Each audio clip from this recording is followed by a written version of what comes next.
মিলে কড়াইশুটির কচুরি অভিযান চলছে। দই কচুরি, দই কড়াইশুঁটি।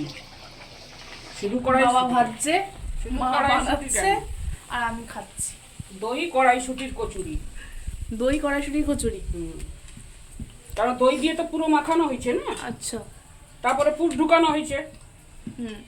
খেতে ভালো হয়েছে, অলরেডি আমি এটা খেয়ে নিয়েছি। দই কড়াইশুঁটির কচুরি না, আপনারাও বাড়িতে করে খেয়ে দেখবেন, খুব ভালো লাগবে খেতে। নরম রেসিপি হবে। কোথায় দেবে? তুমি করে পাঠাও। রেসিপি দিয়ে দিয়েছি আমি, বাবা বলছে তুমি করে পাঠাও। রেসিপি দিয়ে দিয়েছি, বাবা বলছে তুমি করে আমি পাঠাও। দেখিয়ে দিয়েছি কিভাবে কি করতে হবে। ওটা তো তোমার চ্যানেল, ওটা তো আমার নয়। হ্যাঁ, নিয়ে নিবি।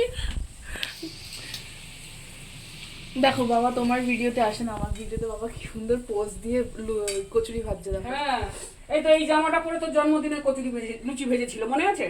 আমি ছোট ছিলাম তখন ভেজেছিল এই জামাটা পরে, এটা তো এই দাদার জামা। এই জামাটা এটাই সেম না, তখন হয়তো আরেকটা এরকম ছিল। না না, ওটা লাল রং।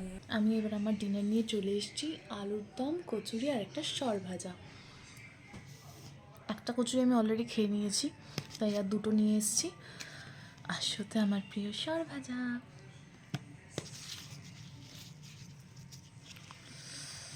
আচ্ছা,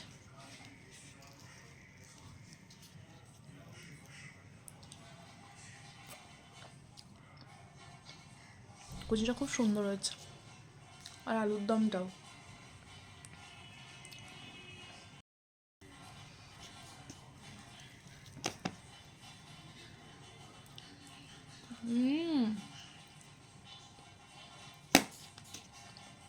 আমার তো রাতের ডিনার শেষ করে আমি ফ্রেশ হয়ে মুখে ক্রিম মেখে সমস্ত ওষুধ ফষুধ খেয়ে, যেহেতু আমার অলরেডি ঠান্ডা লেগেছে, প্যারাসিটামলও খেতে হচ্ছে সাথে, সমস্ত কিছু ডান করে এখন আমি বসে গেছি তোমাদেরকে গুড নাইট বলতে। আর তোমরা কে কী খেলে আজকে রাত্রে ডিনারে কমেন্ট করতে ভুলো না।